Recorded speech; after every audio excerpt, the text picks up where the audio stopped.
Hello, beautiful people. My name is Kira, aka WordsbyKira, and today we have the beautiful Myriam on, and we're going to be discussing astrology and her business and platform Head Heart Balance and different ways that astrology can be used to heal you and learn about yourself, and also for fun.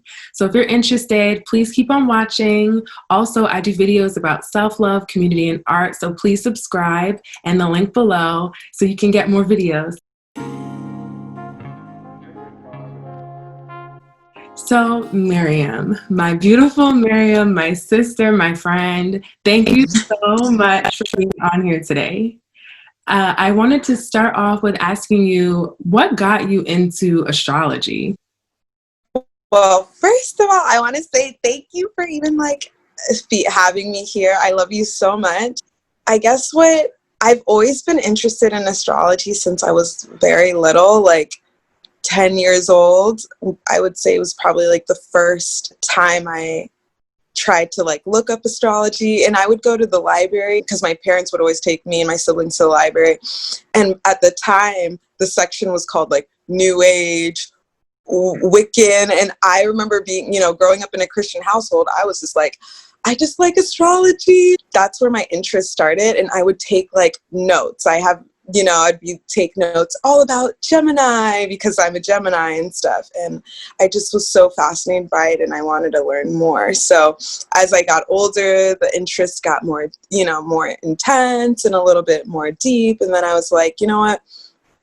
Let me try to do this myself. So Myriam, for those who don't know, she has a lot of education under her belt. She does so many things in the nonprofit world, but she also has Head Heart Balance, which is her business and platform, and she does different astrological services and more. So Myriam, what made you create Head Heart Balance? I just wanted to share my interest for studying astrology. So it started with me just posting informational facts about the signs and just, stuff about astrology. I feel in the recent, 4 or 5 years, it's been more mainstream. So I felt more comfortable. 'Cause when I was growing up, I felt like it was something I couldn't embrace because I grew up pretty Christian, which is, I still identify with. I felt now it's why not me? People are doing it. So. Yes. And I know one of your specialties are birth charts. So can you explain to people who don't know, what is a birth chart? What kind of information do you include? Yeah, so I like to describe the birth chart as being the snapshot of the sky at the very moment that you were born, that any individual was born. And again, for me, it kind of allowed for me to understand God a little bit better. Ever since I was little, my mom would be God had a plan for you before you were even born, blah, blah, blah. And for me, I interpret the birth chart as that, boom, this is, the snapshot of the sky, paints the picture of the potential of what your life can be. And so in a birth chart, it can say so much beyond what we understand. It can go from just saying your personality or the evolution of your personality, because the energy moves as you grow and evolve. It can tell you about your upbringing, your future, even your relationship with your environment, with your family, with people in your life, how you give and receive love. It could show so much different things. I remember when we first started becoming friends, we went to college together. HU, you know the vibes. We went to college together, and Myriam literally put me on. I didn't really know much about astrology. I was like, okay, I'm a Capricorn. I'm born January 6th. And I feel you literally opened up this whole world for me. Girl, it's deeper than that. That's why you're not exactly that Capricorn over there. You know what I mean? And I learned about moon signs, Mars, Venus. Myriam literally educated me. I thank you for that, girl, because I didn't know. I was so basic with my understanding.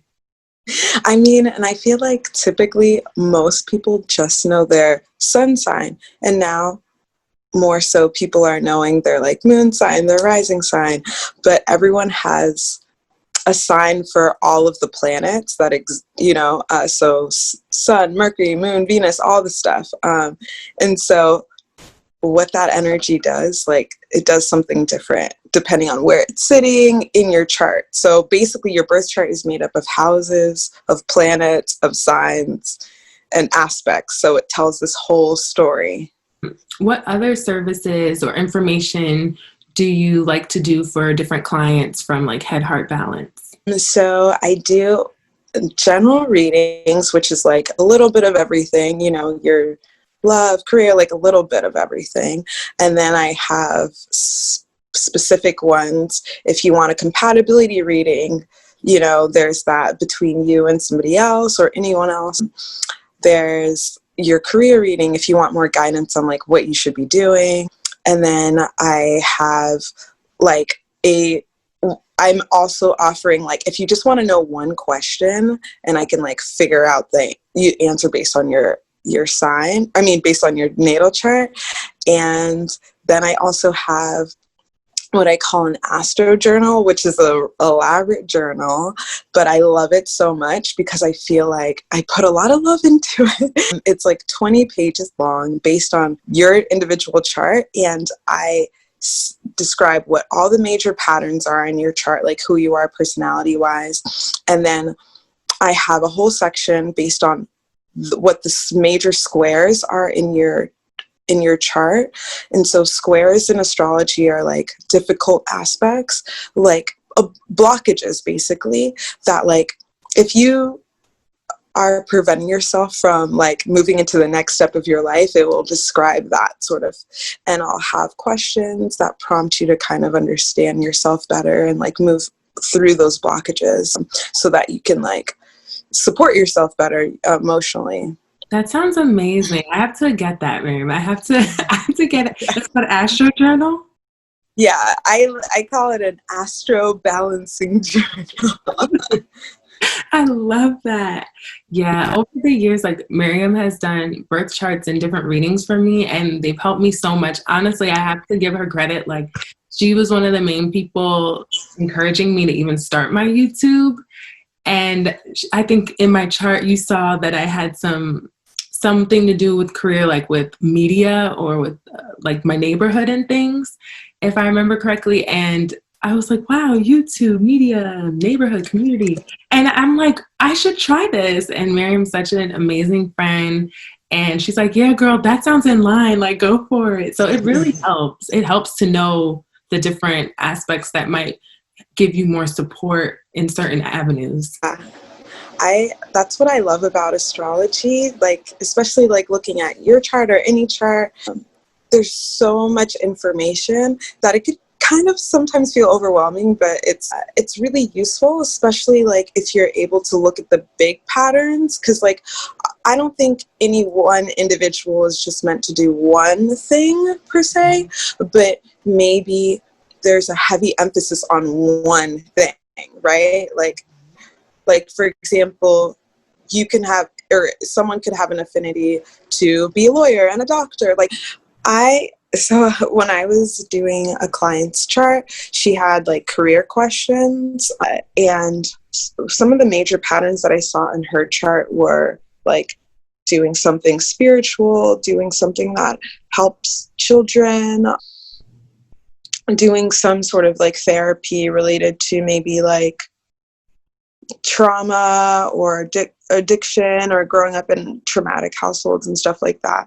And however, even though that was like one of the major themes that I could tell, I also saw that she could be in finance, or she could do law, or she could do other things, right? And so I think a lot of people's charts are that way too, right? Where it shows that they can be doing more than one thing.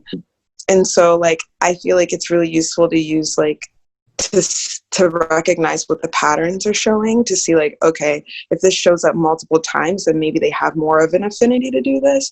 And not everything that you want to do is going to make you the most money in your chart. So there's also that. Just because you have a passion for it doesn't mean that like it'll be the most financially beneficial. And that I would have to look at something else in your chart to see how you can go about something.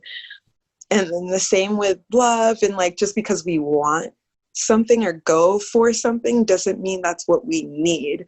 And like our charts can show those same those two things, right, happening at the same time. Just to help give like a better understanding on how I do birth charts, I'm going to look at Kira's chart, natal chart. Okay, so one of the three main things in a birth chart is your sun sign, your moon sign, and your rising sign.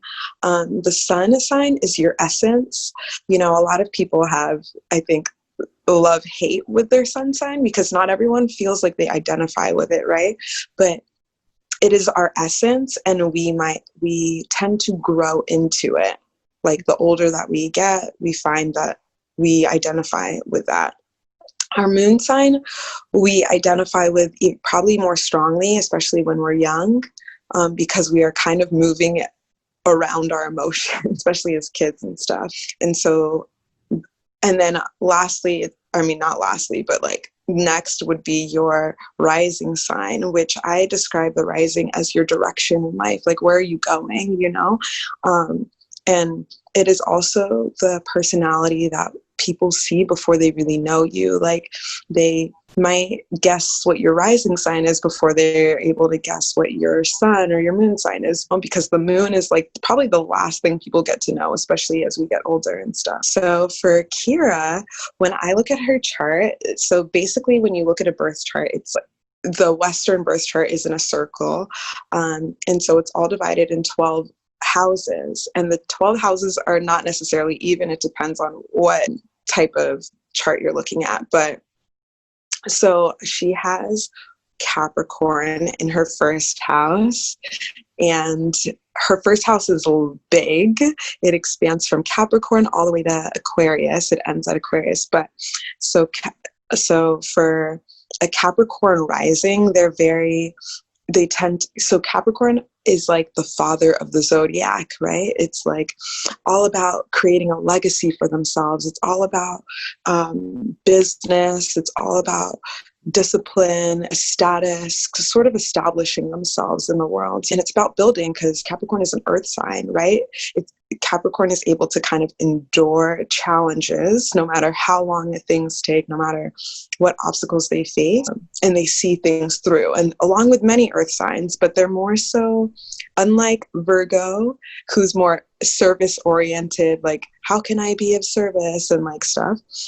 And unlike Taurus, which is like, I just like nice things and I want beautiful things, Capricorn's like, okay, like, what is my legacy? What can I pass down? You know, what can I build? What kind of status can I uphold in society and stuff like that? And so that's that energy. However, what complicates the Capricorn rising is the fact that you have Uranus, Neptune, the sun, and Saturn in Capricorn in the first house. So that would make for a Capricorn that has probably a little bit more personality than the typical Capricorn.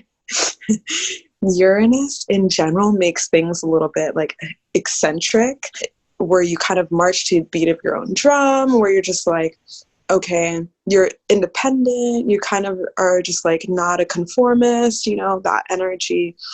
Neptune can transform a Capricorn energy to be a little bit more like an idealist, someone who wears rose-colored glasses sometimes, depending on like the vibration of the person, but it can make for a very like, yeah, idealist, like wanting the best and wanting to see the best and coming off that way too, right? And the sun energy in general, the sun is like, you want to be seen, you know, like there's this like, okay, like there's not a shyness here. And Saturn, because Saturn is also in your first house in the sign of Capricorn, can also make first, I know, right, girl? Like there's so much in your first house. So that could even make for someone who's very like, on a different side, it can show appearance too, right? So Saturn can show like, because Saturn restricts. So it makes for something that can be serious, or you take the way that you come off seriously, like you want to present yourself well. It can make also someone who's more slim, because Saturn tends to restrict. And then another note, when you have 3 or more planets in the same sign or in a certain house, that puts a lot of emphasis on that house in your life, right? So when we were talking about career earlier, one of the main things, in addition to like certain houses that are connected to your career, is to see like what house has the most planets, because that is related to maybe something that you should be doing in your life, right? And so when you have like 5, because you have 1, 2, 3, 4, 5 planets in the first house and 4 in Capricorn. So it's a lot. But normally when you have all those planets in the first house, for example, that would make for someone who, like, first of all, they have to think about their own purpose. Like, the emphasis is on more of themselves, right? But what can help, because it can be a lot to think about, like, okay, what do I need to do? Like, maybe I need to be alone in my career pursuits and have your own business. Because I would, with all those planets in the first house, I would think like you should work for yourself eventually. But what can help ease the pressure of the first house is actually focusing on the opposite house, is the 7th house, right? And so like maybe some of that pressure can be relieved with having like a partnership to help you. It's all about balance. You shouldn't focus too much on the other, it should really be balanced. So like maybe having partners, not always romantic, but just like business partnerships, like any type of that can kind of like help balance that. Or maybe what you do professionally needs to have a focus on someone else, like a benefiting others in some sort of way. So really anything that you feel connected to will work, I think, for you.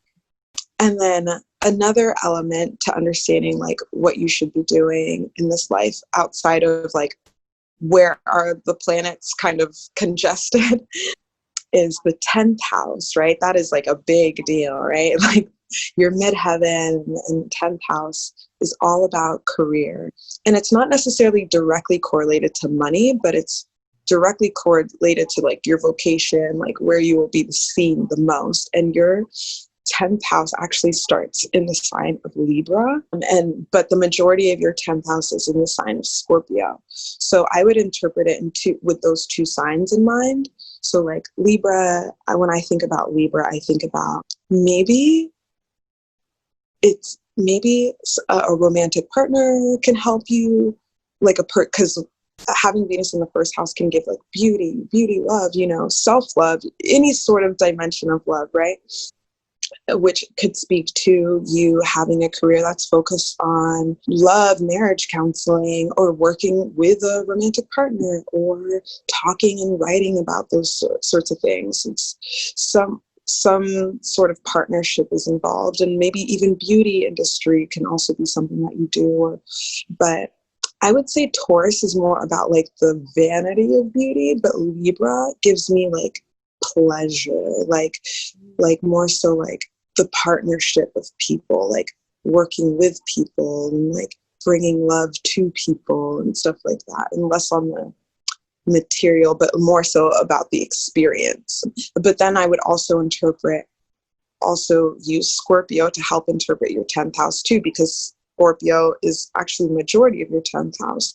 So I would even say, so Scorpio is more about transformation, being able to transform, right? It's a transformational energy that's deep and that wants to like see the ugly so that you can bring out the light in it, And so any career that helps transform in some way, or even careers that have like Scorpios also, like it could be research, it could be sex, it could be psychology, it could be anything like that. But what would give a deeper insight into it is looking at like where, again, is the ruler of Scorpio in your chart. And the ruler of Scorpio is Mars. And Mars for you is sitting in your 5th house.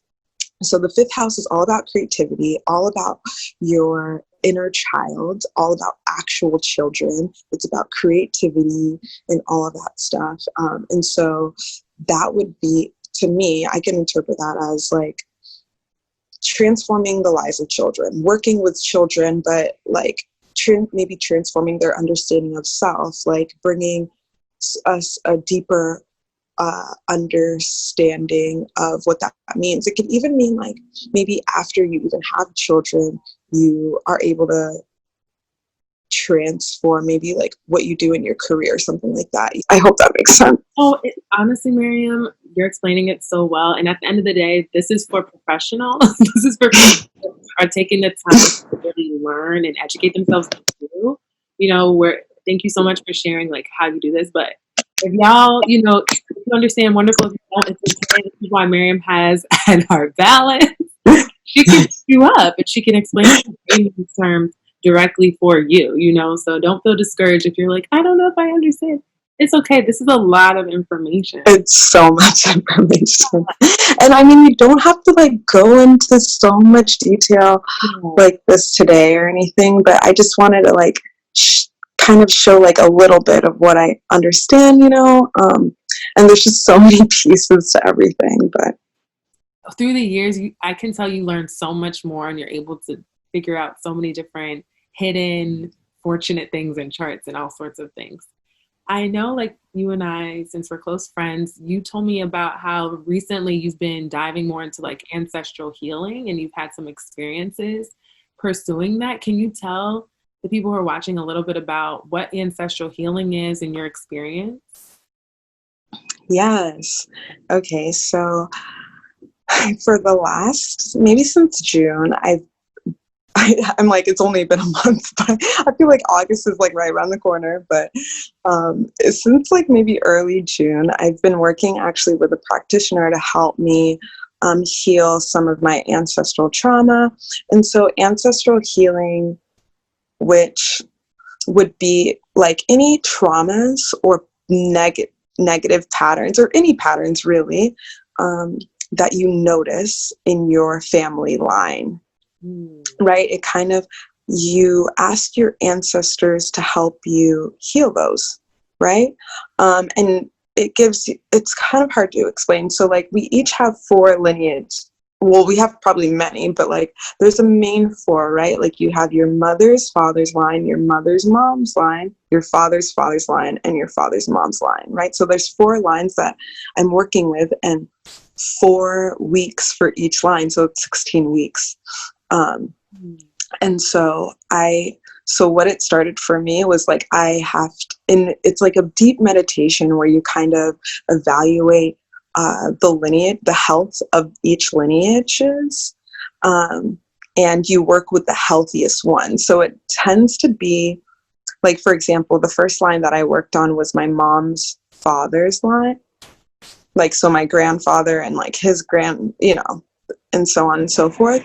But you don't necessarily work with the recent dead, you know? So like my grandfather passed away in like maybe almost 12 years ago now, right? But I'm not working with him because he's considered new. He's not necessarily an ancestor yet. So like I need to reach out to the ones before even migration, before the slave trade, like the ones that were living peacefully in Africa with just before any of that stuff, because they're probably the healthiest, right? They're most likely the healthiest, the ones able to like actually guide you and help heal my grandfather, like heal everyone between me and them, right? Beautiful. And so yeah, that's what I've been doing, and it's been really awesome. My very first experience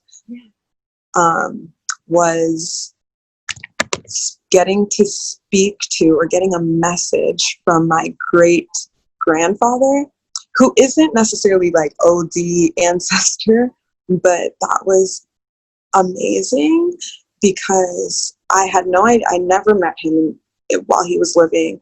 My mom never met him while he was living either. So my mom never got to know who he was, but I got a message from him and I almost felt emotional. Like I was tearing up and I could visualize like where we were, the whole experience. And he had a message from my mom. And so after that night, I like called my mom and I was like, Mom, this is going to sound really crazy. I don't know, but my mom, anyway, basically the message was something like, I'm really sorry. If it were up to me, I would have never let what happened to you happen to you, basically. And my mom, for her, it really resonated because she had gone through so much different things, and she knew that if he was living, that he would have protected her, in certain ways, and so for her it was really heartwarming.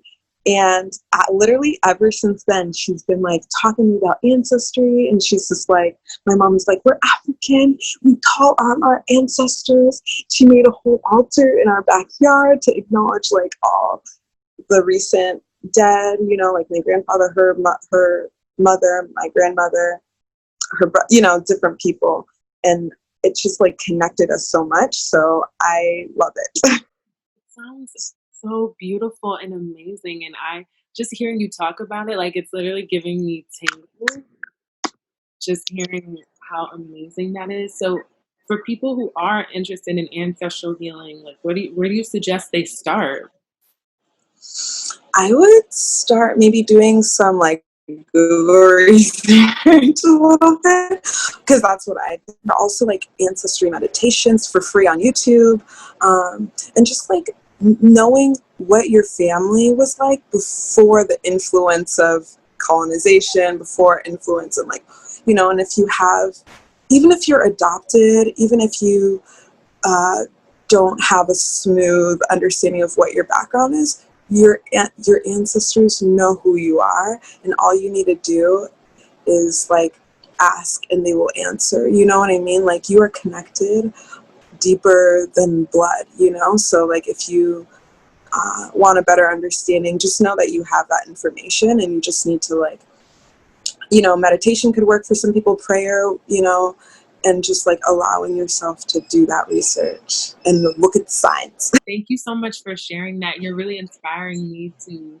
figure out how I want to do some ancestral healing and connect more with my ancestors. I actually recently spoke to my grandmother more about her father and her aunts, and I need to speak to my grandfather and do the same thing because I know some things, but there's always so much more to learn. And I even just recently learned like why my grandparents decided to come to America because they are from Barbados. And yeah, I asked my grandma, I was like, oh, why did you come to Barbados? I mean, why did you leave Barbados and come to America? And I feel like a lot of times with like, we have like foreign people in your family, you think like, oh, I guess job opportunities or I don't know.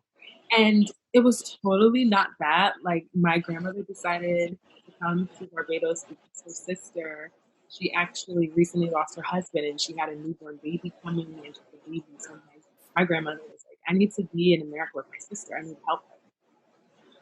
Wow. See, I love hearing those stories though. I do too, because it just gives so much more understanding about like the family's character and the love and the support. And I look at how my family is, and I mean, no family's perfect, but we're very supportive of each other and help each other. And I'm like, wow, I love that that's in my blood. I love that my grandmother and my grandfather would all be like, yeah, that we need to be there for our sister. So yeah. 100%. That's so beautiful.